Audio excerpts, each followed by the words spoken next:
Hi hello friends, welcome back. இன்றைக்கி நம்ம சப்பாத்திக்கு சைடிஷாக சாப்பிட்ற குருமா ரெசிபி எப்படி செய்யலாம் தான் பார்க்க போகிறோம். குருமா ரெசிபிங்கிறது வந்து ஒரு சாதாரண ஒரு பேசிக்கான ரெசிபி. இந்த சாதாரண ஒரு குருமா ரெசிபியை கொஞ்சம் ஸ்பெஷலாக நம்ம வந்து பண்ண போகிறோம். ஸ்பெஷலுங்கும் போது நம்ம வந்து குருமா அப்படிங்கும் போதே நம்ம வந்து எண்ணெய் சேர்ப்போம், நெய் சேர்ப்போம், நல்லா வந்து அதை வதக்கி நம்ம வந்து ரெடி பண்ணுற ஒரு ரெசிபி.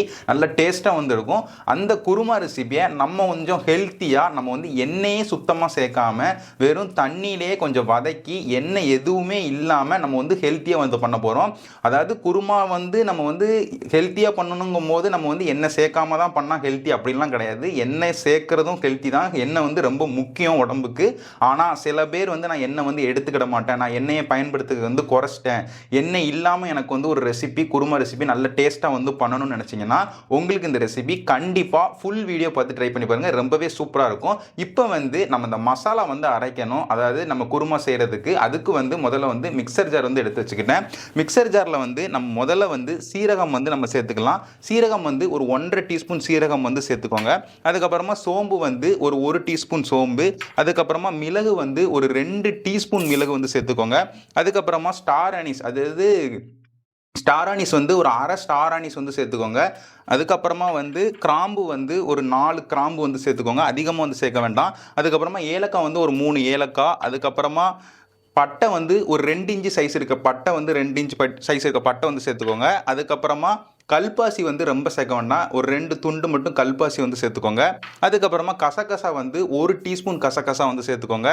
அதுக்கப்புறமா ஜாதிப்பூ வந்து ஒரு சின்ன துண்டு, அதாவது ஒரு துண்டு சேர்த்துக்கோங்க, ரொம்ப வந்து சேர்க்க வேண்டாம்.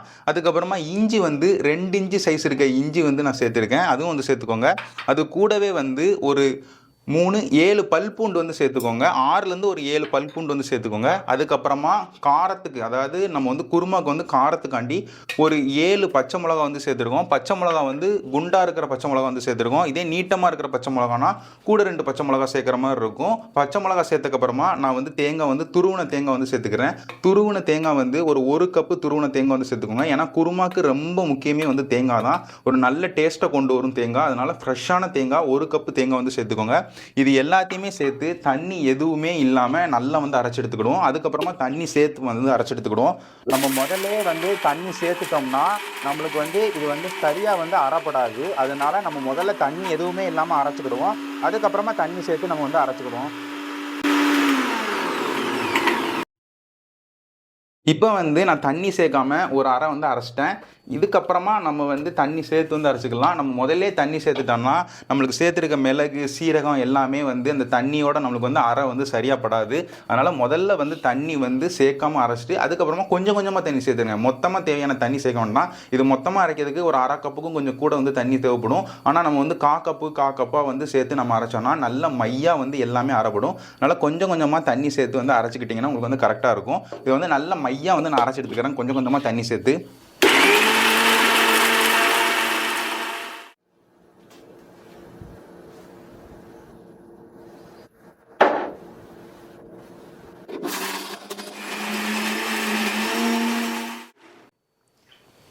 இப்போ நம்ம வந்து தண்ணி வந்து ஒரு 3-4 தடவை சேர்த்து நல்லா வந்து அரைச்சி எடுத்துக்கிட்டோம் தேங்காய் எல்லாத்தையுமே. இப்போ நம்மளுக்கு நீங்கள் பார்த்தீங்கன்னாலே தெரியும், அதாவது நம்ம சேர்த்துருக்க, அதாவது மிளகு, அதுக்கப்புறம் கிராம்பு, அதுக்கப்புறமா நம்ம பட்டை எல்லாமே வந்து நல்லா வந்து அரைப்பட்டுட்டு சீரகம் எல்லாமே அரைப்பட்டுட்டு ஏதாவது திட்டாக தெரியுதா பார்த்தீங்களா? எதுவுமே இல்லை. இது வந்து நீங்கள் முதல்ல தண்ணி சேர்த்து ஒரே அடியில், அதாவது தேவையான தண்ணிங்கும் போது மொத்தமாக ஊற்றி நீங்கள் அரைச்சிங்கன்னா அந்த அளவுக்கு அரைப்படாது. கொஞ்சம் கொஞ்சமாக சேர்த்துக்கோங்க. ஒரு அரை கப்புக்கும் கொஞ்சம் கூட வந்து தண்ணி தேவைப்படும். ஆனால் கொஞ்சம் கொஞ்சமாக சேர்த்து ஒரு 3-4 டைம் அரைச்சிக்கிட்டிங்கன்னா உங்களுக்கு இந்த மாதிரி பேஸ்ட் மாதிரி நல்ல மையாக வந்து கிடச்சிடும். இந்த மாதிரி கன்சிஸ்டன்சி தான் வேணும். இப்போ இதை நம்ம அப்படியே வந்து ஒரு பவுலுக்கு வந்து மாற்றிக்கிடுவோம். இது வந்து நம்மளுக்கு வந்து நல்ல வந்து ஒரு டேஸ்ட்டு கொடுக்குற, நல்ல ஒரு வாசனை கொடுக்குற ஒரு விஷயம் நம்மளுக்கு குருமாக்கு ரொம்ப முக்கியமே இந்த பேஸ்ட்டு தான். அந்த பேஸ்ட்டு தான் உங்களுக்கு வந்து டேஸ்ட்டும் கொண்டு வரும், அதே நேரத்தில் வாசனையும் கொண்டு வரும். தேங்காய்லாம் நல்லா வந்து சேர்த்துக்கோங்க. பச்சை மிளகா தான் வந்து நம்ம காரம் வந்து சேர்க்க போகிறோம். அதனால் நீங்கள் பச்சை மிளகாவும் நல்லாவே நான் சொன்ன அளவுக்கு வந்து சேர்த்துக்கோங்க.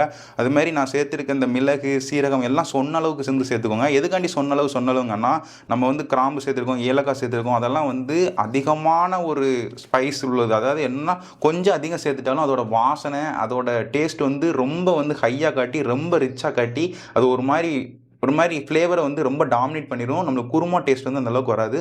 சொன்ன அளவுக்கு சேர்த்துட்டிங்கன்னா கரெக்டாக இருக்கும், டேஸ்ட்டாக இருக்கும். அதனால் சொன்ன அளவு சேர்த்து இந்த மாதிரி பேஸ்ட் மாதிரி அரைச்சி இதை வந்து அப்படியே எடுத்து வச்சுக்கலாம். இப்போ வந்து நம்ம வந்து குருமா வந்து ரெடி பண்ணிக்கலாம். குருமா வந்து நான் குக்கரில் தான் வைக்க போகிறேன். அதனால் நான் வந்து ஸ்டவ்வில் வந்து குக்கர் வந்து வச்சு நான் ரெடி பண்ண ஆரம்பிச்சுக்கிறேன். ஓகே, இப்போ வந்து நம்ம ஸ்டவ்வில் வந்து நம்ம குக்கர் வந்து எடுத்து வச்சிட்டோம். இது வந்து ஒரு 5 லிட்டர் குக்கர். 5 லிட்டர் குக்கர் நமக்கு வந்து போதும். இப்போ நான் ஸ்டவ் வந்து ஆன் பண்ணிக்கிறேன். ஸ்டவ் ஆன் பண்ணி நம்மளுக்கு வந்து குக்கர் வந்து சூடாகணும் அப்படின்லாம் தேவை கிடையாது. நம்ம இப்போ வந்து ஆன் பண்ணியாச்சு. இப்போ வந்து எண்ணெய் வந்து சேர்க்கக்கூடாது. முதல்ல வந்து வெங்காயம் வந்து சேர்த்துக்கோங்க. வெங்காயம் வந்து 2 வெங்காயத்தை நீட்டமாக வந்து சேர்த்துருக்கேன். ஸ்டவ் வந்து லோ ஃப்ளேம்லேயே இருக்கட்டும். வெங்காயம் சேர்த்ததுக்கப்புறமா தக்காளி வந்து சேர்த்துக்கிறோம். தக்காளி வந்து 2 தக்காளியை அதையும் நீட்டமாக வெட்டியிருக்கேன். அதையும் வந்து சேர்த்துக்கோங்க. அதுக்கப்புறமா நம்ம வந்து குருமா அப்படிங்கும் போது நம்ம வந்து வெஜிடபிள்ஸ் நிறைய வந்து சேர்ப்போம். நிறைய வெஜிடபிள்ஸ் சேர்க்கலாம். குருமாவுக்கு வந்து ஸ்பெசிஃபிக்காக அந்த வெஜிடபிள்லாம் கிடையாது. காலிஃப்ளவர் சேர்க்கலாம், ப்ரக்கோலி சேர்க்கலாம், நீங்கள் எதுனாலும் சேர்க்கலாம். நீங்கள் ஒரு ஆப்ஷனாக ஒரு 4 வெஜிடபிள்ஸ் வச்சுக்கிட்டிங்கன்னா நல்லாயிருக்கும். நான் வந்து கேரட் வந்து சேர்த்துக்கிறேன். ரெகுலராக சேர்க்குற கேரட் வந்து 2 கேரட் வந்து நான் நீட்டமாக கட் பண்ணி வந்து சேர்த்துருக்கேன். சின்ன சைஸ் கேரட்டு. அதுக்கப்புறம் பீன்ஸ் வந்து நீட்டமாக வந்து கட் பண்ணி சேர்த்துருக்கேன். ஒரு 6 பீன்ஸ்லேருந்து ஒரு 7 பீன்ஸ் வந்து சேர்த்துருக்கேன். உருளைக்கிழங்கு வந்து நான் வந்து ஒரு 2 உருளைக்கிழங்க ஓரளவுக்கு சின்ன துண்டுகள்லாம் வந்து கட் பண்ணி வந்து சேர்த்துருக்கேன். அதுக்கப்புறமா நம்ம வந்து க்ரீன் பீன்ஸ் வந்து சேர்த்துருக்கோம். க்ரீன் பீன்ஸ் வந்து நம்மளுக்கு வந்து எப்படின்னா வந்து ஊற வைக்கணும். அதாவது இன்றைக்கி நீங்கள் சமைக்க போகிறீங்கன்னா அதுக்கு முந்தின நாள் நைட்டே வந்து ஊற வச்சுருங்க. ஒரு குறைஞ்சது ஒரு 6 மணி நேரத்துலேருந்து ஒரு 7 மணி நேரமாவது நம்மளுக்கு வந்து இந்த பச்சை பட்டாணி வந்து நம்மளுக்கு வந்து ஊறணும்.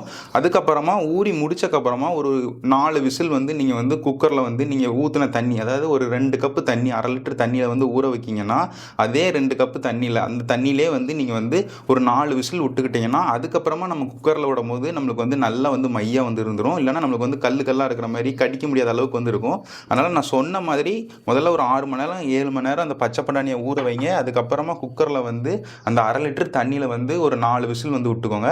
விட்டு நான் இப்போ வந்து எடுத்துக்கிட்டேன். இப்போ நம்ம காய்கறிகள் எல்லாமே வந்து சேர்த்துட்டோம். நான் பேசிக்காக குருமாக்கு சேர்க்குறது மட்டும்தான் வந்து சேர்த்துருக்கேன். எக்ஸ்ட்ராவான காலிஃப்ளவர், ப்ரக்கோலி அந்த மாதிரி எதுவுமே நான் சேர்க்கல. ஸ்டவ் வந்து ஆனில் தான் இருக்குது. இப்போ நம்ம வந்து இது எல்லாத்தையுமே நல்லா வந்து மிக்ஸ் பண்ணி விட்டுக்கிடுவோம். எண்ணெயே சேர்க்கலை, நம்ம வந்து ஜஸ்ட்டு மிக்ஸ் தான் பண்ணி விட போகிறோம். இந்த ரெசிபி வந்து எனக்கு ரொம்ப பிடிக்கும். எதுக்காண்டி பிடிக்கும்னா ஈஸியாக பண்ணிடலாம், ரொம்ப கஷ்டமே இல்லை. அதாவது முதல்ல வந்து எண்ணெயை ஊற்றணும், நெய்யை ஊற்றணும், அது சூடாகணும். அதுக்கப்புறமா நம்ம வந்து சீரகம் போட்டு வதக்கணும், சோம்பு போட்டு வதக்கணும். அதுக்கப்புறமா நல்லா பொன்னிறத்துக்கு மாறுற அளவுக்கு நம்ம வந்து வெங்காயத்தை வந்து வதக்கணும். அதுக்கப்புறமா நம்ம இஞ்சி பூண்டு பேஸ்ட்டு சேர்த்து அது பச்சை வாசனை போகிற அளவுக்கு வதங்கணும். இந்த மாதிரி எதுக்குமே டைம் கிடையாது. நம்ம சும்மா எல்லாத்தையுமே ராவாக சேர்த்து ஜஸ்ட்டு நல்லா மிக்ஸ் பண்ணி மட்டும்தான் விட்டுருக்கோம். மிக்ஸ் பண்ணி விட்டாச்சு. இப்போ வந்து நம்ம முதல்ல அரைச்சி வச்ச அந்த பேஸ்ட் வந்து நம்ம சேர்த்துக்கலாம். பேஸ்ட் வந்து ரொம்ப முக்கியம். அந்த பேஸ்ட் வந்து அதாவது தேங்காய், அதுக்கப்புறமா பச்சை மிளகாய் எல்லாமே வச்சு மசாலா எல்லாமே ஸ்பைசஸ் எல்லாமே வச்சு அரைச்ச அந்த பேஸ்ட் வந்து சேர்த்துக்கிறோம். பேஸ்ட்டு சேர்த்தும் அதாவது நம்ம சேர்த்துருக்க காய்கறியில் நல்லா மிக்ஸ் ஆகிற மாதிரி மிக்ஸ் பண்ணி விட்டுக்கோங்க. ஸ்டவ் வந்து லோ ஃப்ளேம்லேயே இருக்கட்டும். தண்ணி கூட இல்லை, அதனால் நம்மளுக்கு வந்து லோ ஃப்ளேமில் இருக்கட்டும். லோ ஃப்ளேமில் வச்சு ஜஸ்ட்டு ஒரு நிமிஷத்துலேருந்து ஒரு 1.5 நிமிஷத்துக்கு எல்லா சைடும் நல்லா வந்து இந்த பேஸ்ட்டு வந்து ஸ்ப்ரெட் ஆகிற மாதிரி நல்லா வந்து மிக்ஸ் பண்ணி விட்டுக்கோங்க. மிக்ஸ் பண்ணி முடிச்சக்கப்புறமா நம்ம வந்து மசாலாஸ் வந்து சில இது சேர்க்க வேண்டியது இருக்குது. உப்பு சேர்க்க வேண்டியது இருக்குது, மஞ்சள் தூள் வந்து சேர்க்க வேண்டியது இருக்குது. அது எல்லாமே சேர்த்துக்கிறோம். ஃபஸ்ட்டு வந்து இந்த தேங்காய் வந்து எல்லா சைடும் நல்லா ஸ்ப்ரெட் ஆகிற மாதிரி காய்கறியை வந்து ஸ்டவ்வை வந்து லோ ஃப்ளேமில் வச்சு நல்லா வந்து மிக்ஸ் பண்ணி விட்டுக்கிறேன். பேஸ்ட்டை வந்து நல்லா வந்து காய்கறிகளோட மிக்ஸ் பண்ணி விட்டுட்டேன். ஸ்டவ் வந்து லோ ஃப்ளேமில் தான் இருக்குது. இப்போ நம்ம சொன்ன மாதிரியே மஞ்சள் தூள் வந்து ஒரு 1/2 டீஸ்பூன் வந்து மஞ்சள் தூள் வந்து சேர்த்துக்கோங்க. மஞ்சள் தூள் வந்து நம்மளுக்கு குருமாவுக்கு வந்து சேர்த்துக்கிட்டிங்கன்னா அந்த கலர் நல்லா கொண்டு வரும். அதே நேரத்தில் வாசனையும் வந்து நல்லா இருக்கும். அதுக்கப்புறமா நம்ம வந்து உப்பு வந்து சேர்த்துக்கிறோம். உப்பு வந்து ஒரு 1.5 டீஸ்பூன் உப்பு வந்து சேர்த்துருக்கேன். பத்தலைனா திரும்ப வந்து நம்ம சேர்த்துக்கலாம். அதுக்கப்புறமா மல்லித்தூள் வந்து ஒரு 1.5 டீஸ்பூன் மல்லித்தூள் வந்து சேர்த்துருக்கேன். அதுக்கப்புறமா நம்ம வந்து மிளகாய் வத்தல் பொடி வந்து கொஞ்சமாக வந்து சேர்த்துக்கணும். நம்ம காரம் வந்து நம்ம வந்து குருமாவுக்கு கொண்டு வர்றது பச்சை மிளகாவில் தான் வந்து கொண்டு வரணும். நம்ம வந்து மிளகாத்தூள் பொடியில் வந்து கொண்டு வரக்கூடாது. பச்சை மிளகாவில் வந்து நம்ம கொண்டு வந்தால் தான் அது சூப்பராக இருக்கும். தேங்காய் பச்சை மிளகா ரெண்டுமே சேர்ந்துருச்சுன்னா செம டேஸ்ட் வந்து ஒரு கிரேவிக்கு வந்து கொண்டு வரும். நம்ம அதனால தான் பச்சை மிளகா வந்து டாமினேட் பண்ணுற மாதிரி ஒரு 7 பச்சை மிளகா வந்து குண்டு மிளகா வந்து சேர்த்துக்கிட்டோம். மிளகாத்தூள் பொடி வந்து ஒரு டச்சுக்காண்டி மட்டும்தான் நம்ம வந்து சேர்த்துருக்கோம். கலரும் மாற்றி விட்டுரும் மிளகாத்தூள் பொடி. அதே நேரத்தில் நம்மளுக்கு குருமாக்கு நான் சொன்ன மாதிரியே பச்சை மிளகாவோட டாமினேஷனில் தான் அந்த காரம் வந்து கொண்டு வரணுமே தவிர நம்ம வந்து மிளகாத்தூள் பொடியில் வந்து அந்த டாமினேஷனை வந்து கொண்டு வரக்கூடாது. அதனால் மிளகாத்தூள் பொடி பேருக்கு தான் நான் வந்து சேர்த்துருக்கேன். இப்போ நம்மளுக்கு காரம் நம்ம சேர்த்த பச்சை மிளகாவோட காரம் பத்தலைன்னா நம்ம மிளகாத்தூள் பொடி வந்து கூட கொஞ்சம் வந்து நம்ம சேர்த்துக்கலாம். கரெக்டாக தான் இருக்கும். இப்போ நம்ம வந்து உப்பு எல்லாமே சேர்த்து ஜஸ்ட்டு நல்லா மிக்ஸ் பண்ணி விட்டுக்கோங்க. மிக்ஸ் பண்ணி விட்டக்கப்புறமா நம்ம வந்து தண்ணி வந்து நம்ம சேர்த்துக்கிடுவோம். மசாலாஸ் எல்லாமே நான் சேர்த்து நல்லா வந்து மிக்ஸ் பண்ணி விட்டுட்டேன் காய்கறிகளோட. இப்போ வந்து நம்ம இதை வேக வைக்கிறதுக்கு குருமாக்கு தேவையான தண்ணி வந்து நம்ம சேர்த்துக்கலாம். தண்ணி வந்து ஒரு 1 லிட்டருக்கும் கொஞ்சம் கம்மியாகவே வந்து தண்ணி சேர்த்துக்கோங்க. ஏன்னா நம்மளுக்கு வந்து வேகணும். அதே நேரத்தில் நம்ம வந்து தேங்காயும் சேர்த்துருக்கறனால அது குருமா வந்து நேரம் ஆக ஆக நம்மளுக்கு வந்து இருக்கும். அதனால் நம்ம தண்ணி தாராளமாகவே சேர்த்துக்கலாம், ஒரு பிரச்சனையும் இல்லை. ஓரளவுக்கு நல்லாவே வந்து தண்ணி வந்து சேர்த்துக்கோங்க. தண்ணி வந்து போதும். அதான் கிட்டத்தட்ட நான் வந்து 1 லிட்டர் தண்ணி கிட்ட நான் வந்து சேர்த்துருக்கேன். 1 லிட்டர் தண்ணி சேர்த்து நல்லா வந்து காய்கறிகளோட திரும்பி நல்லா வந்து மிக்ஸ் பண்ணி விட்டுக்கோங்க.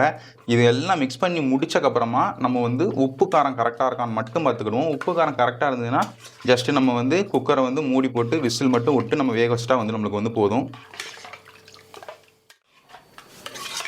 தண்ணி வந்து நான் சேர்த்து நல்லா வந்து மிக்ஸ் பண்ணி விட்டுட்டேன். இப்போ வந்து நான் முதல்லே சொன்ன மாதிரி நம்ம உப்பு காரம் கரெக்டாக இருக்கான்னு வந்து நம்ம வந்து பார்த்துக்கிடுவோம். உப்பு காரம் கரெக்டாக இருக்கான்னு பார்த்ததுல வந்து உப்பு காரம் பார்த்ததுல வந்து உப்பு ரொம்பவே கரெக்டாக இருக்குது, காரமும் ரொம்பவே கரெக்டாக இருக்குது.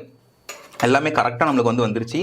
இப்போ வந்து நம்ம வந்து இதை மூடி போட்டு ஒரு 3 விசில் நம்மளுக்கு விட்டுட்டோம்னா நம்மளுக்கு வந்து குருமா வந்து ரெடி ஆயிரும். நான் சொன்ன மாதிரி தான், ரொம்ப சிம்பிள். ஒரு 5 நிமிஷம் தான். ஜஸ்ட்டு எல்லாத்தையுமே போட்டு கிண்ட மட்டும் தான் செஞ்சுருக்கோம். வதக்கணும், டைம் எடுக்கணும், வாசனை வரணும், அந்த எந்த ஒரு பிரச்சனையும் நம்மளுக்கு வந்து கிடையாது. ஈஸியாக பண்ணிடலாம். டேஸ்ட்டும் சூப்பராக வந்து கொண்டு வந்துடலாம். இப்போ வந்து ஸ்டவ் வந்து லோ ஃப்ளேமில் இருக்குது, அதை வந்து ஹை ஃப்ளேமுக்கு மாற்றிட்டேன். குக்கர் போட்டு நம்ம வந்து மூடி போட்டு ஒரு 3 விசில் மட்டும் விடுங்க. 3 விசில் விட்டாலே நல்லா மையாக வந்து நம்மளுக்கு வந்து காய்கறிகள் எல்லாமே நல்லா வந்து வெந்துடும். 3 விசிலுக்கு கூட வந்து போயிட வேண்டாம். ஸ்டவ் வந்து ஹை ஃப்ளேமில் இருக்கட்டும். 3 விசில் விட்டிங்கனாலே போதும். இப்போ நான் என்ன சொல்கிறேன்னா, இப்போ நம்ம வந்து சேர்த்துருக்கிறதுல வந்து உப்பு காரம் எல்லாமே கரெக்டாக இருந்தது. உப்பு வந்து கம்மியாக இருந்ததுன்னா நம்ம வந்து உப்பு வந்து எக்ஸ்ட்ராவாக சேர்ப்போம். இப்போ காரம் கம்மியாயிடுச்சு, நான் வந்து மிளகாத்தூள் பொடியும் அதிகமாக சேர்க்கக்கூடாது அப்படின்னு வந்து சொல்லியிருக்கேன். ஏன்னா கலரை வந்து மாற்றிடும், டேஸ்ட்டை வந்து குருமாவோட டேஸ்ட்டை கொஞ்சம் மாற்றி விட்டுரும் அப்படின்னு வந்து சொல்லியிருக்கேன். அப்போனா வந்து நான் என்ன சேர்க்குறது, காரம் கம்மியாக இருக்குது என்ன சேர்க்குறது அப்படின்னா, பச்சை மிளகா வச்சு தான் நம்ம வந்து காரத்தை வந்து கொண்டு வந்திருக்கோம். நீங்கள் என்ன பண்ணலான்னா, ஒரு 1/2 பச்சை மிளகாவோ 1 பச்சை மிளகாவோ சேர்க்குற லெவலில் வந்து நம்மளுக்கு வந்து காரம் இருக்குன்னா அதை வந்து சின்ன சின்ன துண்டுகளாக கட் பண்ணிட்டு கொஞ்சோண்டு தண்ணி வந்து மிக்சர் ஜாரில் சேர்த்து அதை வந்து அந்த தண்ணியோடு அதை வந்து நீங்கள் திரும்ப உள்ளே ஊற்றிட்டு மிக்ஸ் பண்ணி விட்டுட்டிங்கன்னா உங்களுக்கு காரம் வந்து வந்துடும். இல்லை எனக்கு இன்னும் கொஞ்சம் பிஞ்ச் லெவலில் தான் நம்மளுக்கு வந்து காரம் எனக்கு வந்து தேவைப்படுதுன்னா திரும்ப நீங்கள் வந்து மிளகாத்தூள் பொடி வந்து கொஞ்சோண்டு போட்டு நீங்கள் வந்து கிண்டி விட்டுக்கலாம். அது வந்து முக்கியமாக பார்த்துக்கோங்க, எனக்கு வந்து காரம் கரெக்டாக இருக்குது, உப்பு கரெக்டாக இருக்குது. அதனால் நான் சொன்னேன், இல்லை உங்களுக்கு காரம் வந்து கம்மியாக இருந்த பட்சத்தில் எதை வச்சு நான் வந்து காரத்தை கொண்டு வரேன்னா பச்சை மிளகா வச்சு கூட நீங்கள் வந்து இந்த காரத்தை வந்து கொண்டு வரலாம். அதனால தான் வந்து சொல்லிக்கிட்டேன். அதுக்கப்புறமா காரம் வந்து கூடிருச்சு, பச்சை மிளகா வந்து அதிகமாக சேர்த்துட்டேன், இப்போ என்ன பண்ணுறது அப்படின்னா சிம்பிள். உங்கள் எல்லாருக்குமே தெரியும், தண்ணியை கொஞ்சம் கூட ஊற்றிட்டிங்கன்னா முடிஞ்சு போச்சு, அவ்வளோதான். நம்மளுக்கு காரம் வந்து பேலன்ஸ் ஆயிடும். பேலன்ஸ் பண்ணுறதை நீங்கள் வந்து கொஞ்சம் ப்ராப்பராக பார்த்துக்கிட்டிங்கன்னா ரொம்ப ஈஸி குக்கிங். இப்போ வந்து நம்ம வந்து நான் சொன்ன மாதிரியே ஹை ஃப்ளேமில் வச்சுட்டேன். 3 விசில் விட்டக்கப்புறமா நம்ம பார்த்தோம்னா நம்மளுக்கு சூப்பராக குருமா ரெடி ஆயிடும். போயிட்டு வரேன்.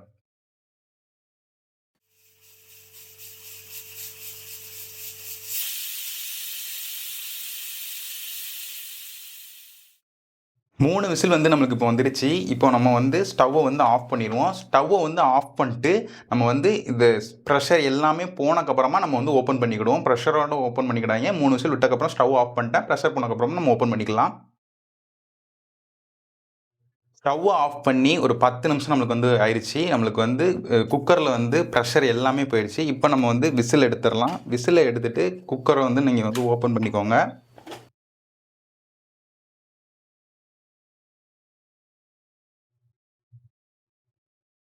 குக்கர் வந்து நம்ம ஓப்பன் பண்ணிட்டோம். நம்ம இப்போ நீங்கள் பார்த்தீங்கன்னாலே தெரியும், நம்மளுக்கு ஒரு கரெக்டான கன்சிஸ்டன்சியில் வந்து கிடச்சிருச்சு. அந்த திக்கு கன்சிஸ்டன்சியில் வந்து கிடச்சிருச்சு. ஒரு நம்ம சேர்த்துருக்க தண்ணி வந்து கரெக்டாக வந்து நம்ம சேர்த்துருக்கோம். தண்ணி வந்து நான் சொன்னேன்னு நினைக்கிறேன், 1 லிட்டர் தண்ணி வந்து நம்ம சேர்த்துக்கிட்டோம்.